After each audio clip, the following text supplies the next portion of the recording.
Bulletin के आगाज में आपको बताएं कि मरियम नवाज ने कहा कि सिलेक्शन वाले ही इलेक्शन से खौफजदा हैं। नून लीग इंतखाबात से नहीं डरती। जब मईशत हुचकोले खाती है तो नवाज शरीफ को लाया जाता है, जब मुल्क ठीक हो जाता है तो नवाज शरीफ को निकाल दिया जाता है। अवाम बेवकूफ नहीं, महंगाई की दलदल में धकेलने वालों को अच्छी तरह जानते हैं। मरियम नवाज इस्लामाबाद में तंजीमी कन्वेंशन से खिताब कर रही थी। 4 साल 2018 से लेकर 2022 तक वो हुकूमत में थे, तो मैं उनको कहती थी तुम्हें हेलमेट पहन के अवाम में जाना चाहिए क्योंकि लोग अंडे और टमाटर मारेंगे। उन्होंने मेरी बात मानी, वो हेलमेट पहन के नहीं, वो अवाम में गए नहीं 4 साल। मैं ये कह देना चाहती हूँ कि अवाम बेवकूफ नहीं, अवाम को सब पता है कि इस महंगाई को लाने वाला कौन है। ये कोई इंसाफ की बात है कि जब मुल्क हचकोले खाता है, जब मईशत हचकोले खाती है तो नवाज शरीफ को पकड़ के ले आते हैं कि मुल्क को ठीक करो। वो दिन रात लगा के मुल्क को ठीक करता है, और जब मुल्क ठीक हो जाता है तो तनख्वाह ना लेने पर या हाईजैकिंग पर उसको उठा के दफ्तर से बाहर फेंक देते हैं। बिठाते ना जरा IMF के सामने और कहते जरा IMF को भी बताओ और इस कौम को भी बताओ कि IMF के हाथों मुल्क कैसे गिरवी रखा, क्या शराइत तय की कि आज भी मईशत संभलने में नहीं आ रही, और लोगों को बताओ कि तुम्हारी 4 साल की नाअहली की वजह से आज कौम को ये दिन देखना पड़ रहा है। इसका रोना धोना और फरियादें हैं ही इसीलिए क्योंकि इसको ताली बजाने के लिए दूसरा हाथ नहीं मिल रहा। और क्या कहते हो, मुस्लिम लीग नून इलेक्शन से डरती है?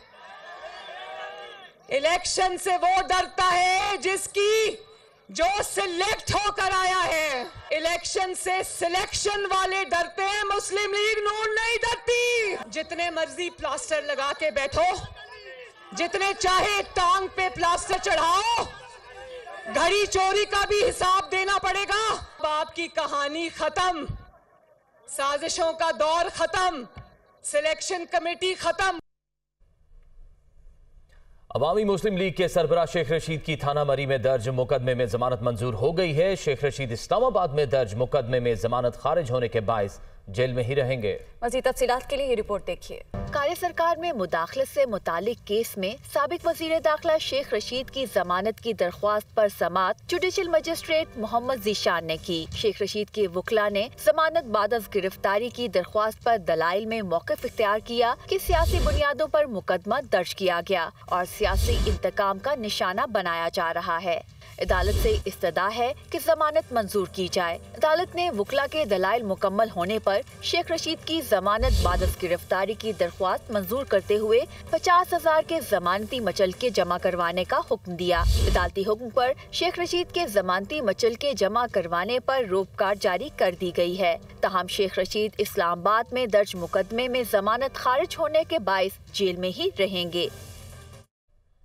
आसिफ जरदारी पर इमरान खान को कत्ल करने की मुबैना साजिश का इल्जाम। थाना आपारा में दर्ज मुकदमे में शेख रशीद की जमानत की दरख्वास्त पीर को समाअत के लिए मुकर्रर। इस्लामाबाद हाई कोर्ट के जस्टिस मोहसिन अख्तर कियानी दरख्वास्त जमानत पर समाअत करेंगे। Registrar office Islamabad high court ने कॉज लिस्ट जारी कर दी है। आसिफ अली जरदारी पर इमरान खान को कत्ल करने की मुबैना साजिश का इल्जाम। थाना आपारा में दर्ज मुकदमे में शेख रशीद की जमानत की दरख्वास्त पीर को समाअत के लिए मुकर्रर कर दी गई।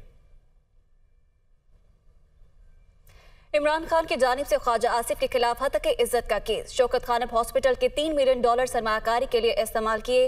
इमरान खान का एतराफ, $3 मिलियन की सरमायाकारी 2008 में की गई। इमरान खान की जानिब से कहना है कि रकम 7 साल HBG ग्रुप के पास रही। रकम 2015 में शौकत खानम को वापस दे दी गई थी। मजीद कहना है कि ख्वाजा आसिफ को जब लीगल नोटिस भेजा तो सरमायाकारी की रकम उस वक्त तक वापस नहीं आई थी। ABN एमरो नोटिस में सरमायाकारी की तफसीलात मालूम नहीं। इम्तियाज हैदरी के किरदार के हवाले से अदालत को गुमराह नहीं किया। इमरान खान का कहना है कि शौकत खानम को सालाना 9 अरब रुपए की डोनेशन मिलती है। मजीद कहना है कि PTI शौकत खानम को मिलने वाले डोनेशन का जायजा लेने का मैकेनिज्म नहीं। वोटन क्रिकेट क्लब के तहत वोटन T20 चैरिटी मैच में शिरकत की थी। इमरान खान का कहना है कि मैच से इकट्ठे होने वाली $2.12 मिलियन PTI के फंड में जमा नहीं हुए। आपको बताएं कि इमरान खान की जानिब से ख्वाजा आसिफ के खिलाफ हत्या की इज्जत का ये केस है। इस्लामाबाद की मकामी अदालत ने PTI रहनुमा शहबाज गिल की बरियत की दरख्वास्त मुस्तरद कर दी है। फर्द जुर्म आयद करने के लिए 27 फरवरी की तारीख मुकर्रर कर दी गई। इदारों को बगावत पर उकसाने के मुकदमे में इस्लामाबाद के एडिशनल सेशन जज ताहिर अब्बास सिप्रा ने बरीयत की दरख्वास्त मुस्तरद करते हुए शहबाज गिल के खिलाफ फर्द जुर्म आयद करने का हुक्म दे दिया। इससे कबल शहबाज गिल के वकील ने बरीयत की दरख्वास्त पर दलाइल में कहा कि FIR में दफा 124A लगाई गई, जिसके लिए वफाकी हुकूमत की इजाजत लाजमी है। FIR पहले दर्ज हुई, जबकि 124A की दफा लगाने के लिए वफाकी हुकूमत की इजाजत बाद में दी गई। वकील ने कहा कि मुकदमे में जितनी रिकवरी हो रही है वो 9 तारीख की हो रही है, जबकि हुकूमत से दफा आयद करने की इजाजत 10 तारीख को मिली। बाद अज़ां अदालत ने शहबाज गिल की बरीयत की दरख्वास्त मुस्तरद करते हुए फर्द जुर्म के लिए 27 फरवरी की तारीख मुकर्रर कर दी। शहबाज गिल इदारों के सरबराहान के खिलाफ उकसाने के मुकदमे में जमानत पर रिहा हैं। वज़ीर-ए-आज़म शहबाज शरीफ का कहना है कि मुल्क में जिसकी लाठी उसकी भैंस का निज़ाम खत्म करना है। जब तक इस निज़ाम को दफन नहीं करेंगे मुल्क तरक्की नहीं कर सकता। बाबे पाकिस्तान मंसूबे में अरबों रुपए का गबन हुआ, नैब ने एक बार भी किसी को नहीं बुलाया। वो लाहौर में बाबे पाकिस्तान की तामीर, वोल्टन रोड अपग्रेडेशन मंसूबों का संग बुनियाद रखने की तकरीब से खिताब कर रहे थे। और आपको एक बार फिर बताएं कि वज़ीर-ए-आज़म शहबाज शरीफ का कहना है कि मुल्क में जिसकी लाठी उसकी भैंस का निज़ाम खत्म होना चाहिए।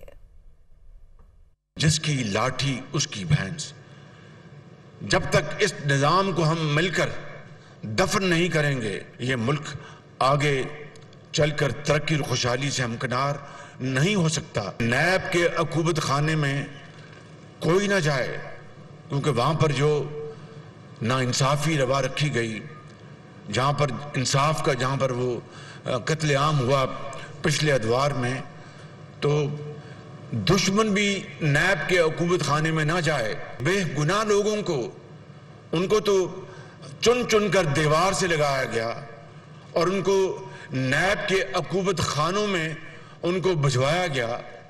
ये मंसूबा जहां पर अरबों रुपए का गबन हो गया, क्या नैब ने उनको बुलाकर पूछा भी? मिलकर दिन रात मेहनत करेंगे, मुश्किलात का सामना करेंगे। मुझे पूरी उम्मीद है कि वो इंशाअल्लाह इस मंसूबे को, I have heard very good about him, वो बड़ी मेहनत से इसको मुकम्मल करेंगे और दिन रात मेहनत करेंगे।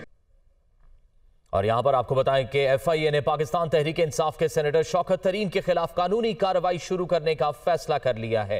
जराये के मुताबिक FIA ने शौकत तरीन की पंजाब और खैबर पख्तूनख्वा के वज़ीर खजाना के साथ गुफ्तगू की लीक ऑडियो पर तहकीकात मुकम्मल कर ली है। तहकीकात में बताया गया है कि शौकत तरीन की गुफ्तगू IMF से डील को नुकसान पहुंचाने के लिए थी। PTI सेनेटर इस तरह कौमी मफादात और सिक्योरिटी को नुकसान पहुंचाना चाहते थे। जराये के मुताबिक FIA ने PTI सेनेटर के खिलाफ कार्रवाई के लिए वजारत दाखिला से इजाजत मांग ली है और इजाजत मिलने पर शौकत तरीन को गिरफ्तार किया जाएगा।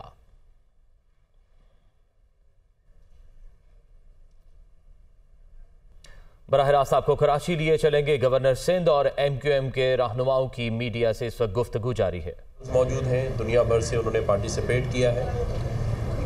ये एक्सरसाइज जारी है और MQM पाकिस्तान की तरफ से कल बरोज़ इतवार एक गैर मुय्यना मुद्दत के लिए धरने का ऐलान किया गया था, जिसकी खालिद भाई ने बताया कि पूरी तैयारी मुकम्मल हो चुकी है। तमाम उनके कारकुनान, उनके लोग इस बात पे बज़िद थे और राब्ता कमेटी ने भी ये फ़ैसला कर लिया था कि वो एक गैर मुय्यना मुद्दत का धरना देने जा रहे हैं, जिसमें उनका वही मुतालबा जो कि आप सब के सामने पहले आ चुका है। खालिद भाई राब्ता कमेटी के साथ कई दफ़ा गवर्नर हाउस भी आए और उन्होंने हमेशा ये बात रखी कि एक एग्रीमेंट जिसके अंदर ये तयशुदा बात थी, दस्तखत शुदा बात थी, और उसका 7वें नंबर पर जो एक लिखा गया था कि डीलिमिटेशन का जो इशू है उसको मिलजुल कर हल किया जाएगा। तो MQM की ये डिमांड थी कि बल्दियाती इलेक्शन से पहले डिलिमिटेशन का जो भी प्रॉब्लम थी उसको रिज़ॉल्व किया जाएगा। MQM की डिमांड थी कि तकरीबन 73 हल्कों में ये प्रॉब्लम है उसको ठीक किया जाए, लेकिन बहुत सारे जब मुज़ाकरात हुए तो पीपल्स पार्टी के दोस्तों ने ये माना कि ठीक है, हम 53 हल्कों में इस बात को हम भी मानते हैं और उसको एड्रेस करते हैं, और उन्होंने इस बात को मानकर ये तस्लीम कर लिया था कि वहाँ इश्यूज़ हैं। लेकिन मैं बल्कि ये भी बताता चलूँ कि अभी रास्ते में जब मैं आ रहा था तो मेरी चीफ मिनिस्टर साहब से भी बात हुई और बिलावल साहब से भी मेरी बात हुई। चीफ मिनिस्टर साहब का ये कहना था कि इलेक्शन से पहले ही हम ये चाहते थे कि इलेक्शन पे कोई सवाल ना उठे। MQM पाकिस्तान एक बड़ी सियासी जमात है, एक हकीकत है, और हमने उसको मानते हुए इलेक्शन कमीशन को ये ख़त लिख दिया था और नोटिफिकेशन भी कर दिया था 10/1 का नोटिफाई हो गया था कि ये 53 हलकों में डिलिमिटेशन जो है वो दोबारा की जाएगी, हल्के बढ़ाए जाएंगे। लेकिन किसी भी वजह से इलेक्शन कमीशन ने ये बात नहीं मानी और उन्होंने फिर इस इलेक्शन का इनेकाद करा दिया, जिस पर कराची की आवाम ने भी सवालिया निशान उठाया है और मुख्तलिफ़ ऑर्गेनाइजेशंस जो यहाँ काम कर रही थी इलेक्शन में वोटिंग तनासुब के हवाले से, उन्होंने भी इस बात को हर जगह पर मीडिया के सामने उजागर किया कि बहुत जगहों पर तो ना होने के बराबर था वोटर्स का तनासुब। तो इन सब बातों को लेकर MQM पाकिस्तान ने ये डिसाइड किया था कि वो कल एक धरना देने जा रहे हैं। मैंने खालिद भाई के सामने और राब्ता कमेटी के मौज़िज़ीन के सामने ये बात रखी, ये दरख्वास्त रखी कि एक ऐसी जो एक्सरसाइज है जो पाकिस्तान की सलामती और पाकिस्तान के पॉजिटिव इमेज के लिए की जा रही है, तो उसमें अगर कल का धरना स्टार्ट होता है और गैर मुअय्यना मुद्दत के लिए है तो उससे हो सकता है कि कोई अफेक्ट पड़े। और जो इंटरनेशनल मीडिया आया हुआ है पाकिस्तान, कराची ख़ास तौर पे, तो उसका कोई नेगेटिव इम्पैक्ट ले पाकिस्तान के लिए। हालांकि पहले भी बहुत सारी सियासी जमातों के सामने ये बात रखी गई थी जब चाइना के प्रेसिडेंट आ रहे थे, लेकिन उन्होंने तो उस बात को नहीं माना, उसको रिफ्यूज़ किया। लेकिन मैंने खालिद भाई के सामने ये दरख्वास्त रखी है वफाक की तरफ से, हमारी पाक बहरिया की तरफ से भी, कि इसको आप कंसीडर करें। और मैं समझता हूँ जो भी मज़ाकरात करने हैं या नहीं करने हैं पीपल्स पार्टी से, वो MQM और उसकी राब्ता कमेटी की सवाबदीद है। लेकिन इस हद तक कि 14 तारीख तक ये अमन एक्सरसाइज चल रही है, मेरी ये दरख्वास्त थी और वफाक की तरफ से कि उसको फ़िलहाल मौखर किया जाए ताकि कोई ऐसा पॉइंट या इशू किसी को ना मिले पाकिस्तान के ख़िलाफ़ कि जी पाकिस्तान में एक इतनी बड़ी दुनिया भर से बहरिया और मंदूबीन मौजूद हैं, लेकिन एक पॉलिटिकल पार्टी जो है वो एक धरना दे रही है। तो बाकी बात खालिद भाई करेंगे। मैंने इनके सामने ये दरख्वास्त रखी थी, खालिद भाई बात करें। जी बहुत बहुत शुक्रिया। आप सबके इल्म में है कि हमारी जो ज़िंदगियों का मकसद और इस पूरी जद्दोजहद की बुनियाद इसी तरजीह पे है कि सबसे पहले पाकिस्तान, और हम ये समझते हैं कि सबसे पहले पाकिस्तान भी सबसे अहम बात उस शहर के हवाले से कि जिसकी वजह से जो आज भी यहाँ से सियासी और इक़्तिदार का हुकूमत का दारुल खिलाफा कैपिटल की शिफ्ट होने के बावजूद आज तक कराची पाकिस्तान का इक़्तिसादी, माशी, सनती, तिजारती, कारोबारी और नज़रियाती कैपिटल है। इसके अमन के साथ, इसकी तरक्की के साथ, इसकी खुशहाली के साथ बराह रास्त पाकिस्तान का इस्तेहकाम और पाकिस्तान के इस्तेहकाम की ज़मानत इससे वाबस्ता है। हम जो इन्होंने बात की है, हम ऐसे तमाम मामलात पर हमने अपने तमाम सियासी मफादात जो कि हैं भी नहीं हमारे, वो अवाम जिसके लिए हम ये जद्दोजहद कर रहे हैं, हमने पाकिस्तान की खातिर कदम कदम पर बार बार अपने हक़ से दस्तबरदार होकर पाकिस्तान को आगे रखा है। आप तारीख़ भी देख लीजिए कि बहुत से लोगों ने ये देखते हुए भी कि इस्लामाबाद में बड़ा अहम गैर मुल्की दौरा हो रहा है सरबराहान का, अपने धरने को किसी भी सूरत में पाकिस्तान की कीमत पे भी उस धरने को उन्होंने डिले नहीं किया था, मौखर नहीं किया था, तब्दील नहीं किया था। हम फिर पाकिस्तान और पाकिस्तान की मोहब्बत के खातिर ये कुर्बानी देने को तैयार हैं। लेकिन ये बात याद रखी जाए कि जो हमारा मुतालबा है ये MQM का मुतालबा नहीं है, इस शहर का हक़ है जिस पे बात कर रहे हैं। जब पाकिस्तान पीपल्स पार्टी ने अपना ये इख्तियार इस्तेमाल कर लिया और ये बात हमारी मान ली और 10-1 का इजरा कर दिया, तो उसके बाद इलेक्शन कमीशन के पास कोई और दूसरा ऑप्शन नहीं था सिवाय इसके कि वो नए सिरे से असर नौ हल्का बंदियाँ करती कराची में।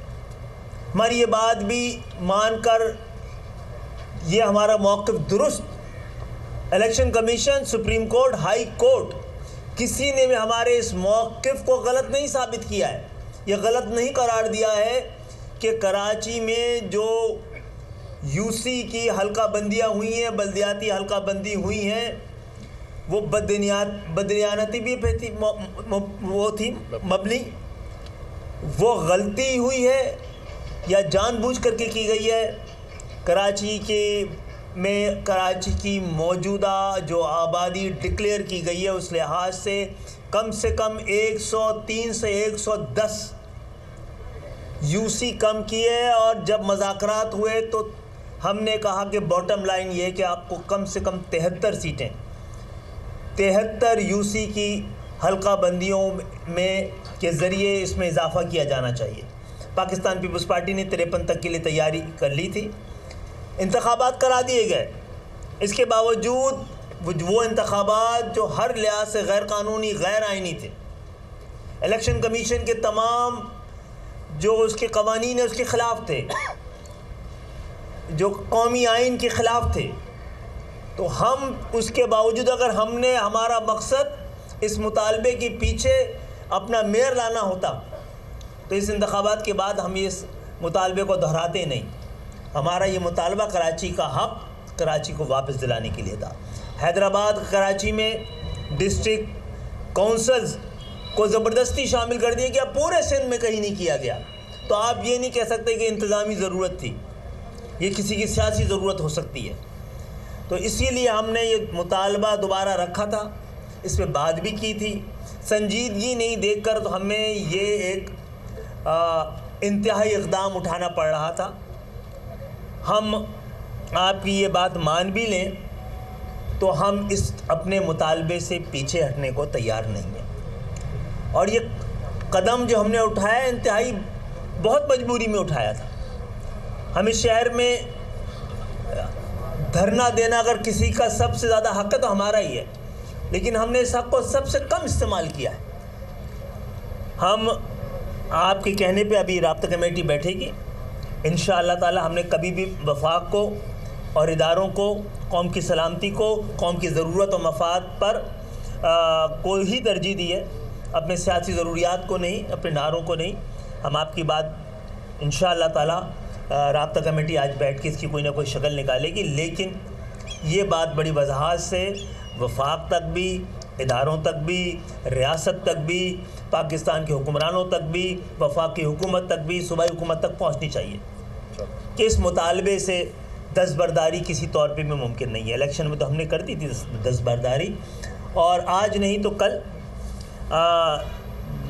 पाकिस्तान नेवी की जैसे ही ये जो अमन की कॉन्फ्रेंस है और जो उस पर मशक़ हो रही है, उसके बाद MKM भरपूर तरीके से इस कदम को दोबारा उठाने का हक़ रखती है।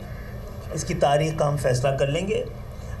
ज़िमनी इंतखाबात भी सर पे हैं, तो हो सकता है हमारी टाइमिंग की तरजीहात मुख्तलिफ हों, और अभी हम बैठ के आपको इस हवाले से अपना हतमी फ़ैसला बता देंगे। लेकिन आप सब जानते हैं जो ये लोग खड़े हैं, पाकिस्तान की आवाम के वो तबका है जिसकी हुब्बुल वतनी को कोई चैलेंज नहीं कर सकता, कोई सवाल नहीं कर सकता। जो टैक्स देने से लेकर इस मेहनत करने तक, और जब पाकिस्तान की जमहूरियत को और हुकूमतों को बनाने के लिए हमारी ज़रूरत पड़ी है तो हमने कुर्बानी दी है। तो इंशाअल्लाह ताला हम आपको अपने फ़ैसले से आगाह कर रहे हैं। तारीख़ तो ये बताती है कि हम इंशाअल्लाह ताला ऐसी कोई रुकावट डालना नहीं चाहेंगे और अपना किरदार अदा करेंगे। लेकिन ये मुतालबा ये पहुँचाइएगा बात हमारी, जी बिल्कुल, कि ये MKM की ज़रूरत नहीं, कराची की भी ज़रूरत नहीं, ये पाकिस्तान की जमहूरियत और पाकिस्तान के वक़ार की बात भी है। बहुत बहुत शुक्रिया। जी, आपका बहुत शुक्रिया खालिद भाई कि आपने इस बात को कंसीडर किया और राब्ता कमेटी से बैठकर आप फैसला भी करेंगे, क्योंकि ज़ाहिर है एक ऐसी कॉन्फ्रेंस और नेवी के आला हुकाम जो है बहरिया के, उन्होंने राब्ता किया और आप तक ये पैगाम पहुँचाने का कहा। तो मैं समझता हूँ कि आपका फ़ैसला हमेशा से जैसे पाकिस्तान के हक़ में रहा है, तो ये भी इंशाल्लाह ताला आपकी तरफ से एक पॉजिटिव होगा। शुक्रिया आपका बहुत। गवर्नर साहब, आप वफाक के नुमाइंदे हैं, आपकी जमात पर हमेशा जो है वफाक और ख़ास तौर पर इस्टेब्लिशमेंट जो है वो शक की निगाह से देखती रही है और शायद देखती भी है। तो वो शक की निगाह को ख़त्म करने में आपने अब तक क्या किरदार अदा किया? MQM के दफातर का मुतालबा भी जो मुआहदा हुआ था उसमें शामिल था और वो मुतालबा भी MQM का है, क्या उस हवाले से भी कोई किरदार आप अदा कर रहे हैं? देखें, हमेशा से तारीख गवाह है कि जिस पे ज़्यादा शक होता है प्यार भी उसी से होता है। तो प्यार पाकिस्तान के साथ है और हमारा पाकिस्तान के साथ है। दफातर की जहाँ तक आपने बात की, जो हमारा एग्रीमेंट, जब मैं खुद राब्ता कमेटी का हिस्सा था, मुझे इस बात का पता है कि खालिद भाई ने हमेशा जब भी मुज़ाकरात हुए हैं तो मिसिंग पर्सनस के हवाले से और दफातर के हवाले से ये पहला पॉइंट रहा है। और आज भी जहाँ जहाँ इस बात को किया जाता है उसी में ये बात पहले रखी जाती है कि जो मिसिंग पर्सनस हैं और ऑफिसेज जो हैं वो हमारा पहला मुतालबा है और उसके बाद ही दूसरी कोई बात की जाती है।